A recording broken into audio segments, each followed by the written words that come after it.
Hi and welcome back to Higher English, your go-to channel for mastering business English. Let me ask you, have you ever been in a sticky situation where you weren't sure if you should keep it casual or go a bit more formal? Well, you're in luck because today we're diving into the world of formal and informal collocations that'll have you sounding like a pro in any business setting. So, let's get started.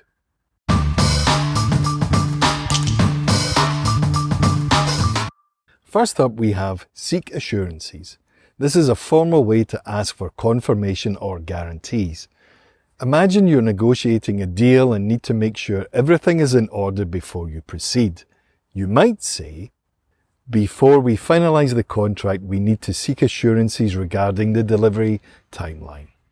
On the flip side, there's hard luck, an informal way to express sympathy for someone's misfortune. Picture your colleague just missing out on a promotion. You could say, hard luck in missing the promotion, John. Better luck next time. Next, we have kicked up a fuss. This informal phrase means someone has made a big deal out of a small issue. Think of a client who wasn't happy with a minor detail in a report. You might say, the client kicked up a fuss about the typo in the presentation. For a more formal expression, use failed to deliver. This means someone didn't meet expectations. Imagine a supplier didn't provide the promised goods on time.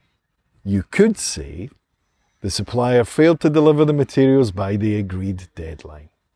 Now let's talk about register your dissatisfaction. This formal phrase is perfect for expressing displeasure in a professional manner. Say your team is unhappy with the new office policy. You might say, we would like to register our dissatisfaction with the new working hours policy. On the informal side, we have worried sick. It means being extremely worried about something. Imagine your colleague is anxiously waiting feedback on a major project. You could say, I was worried sick about the outcome of our proposal.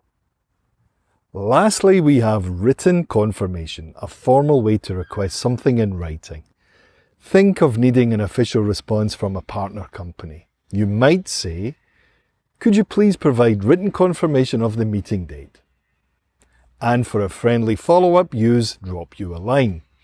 This informal phrase means to send a quick message or email.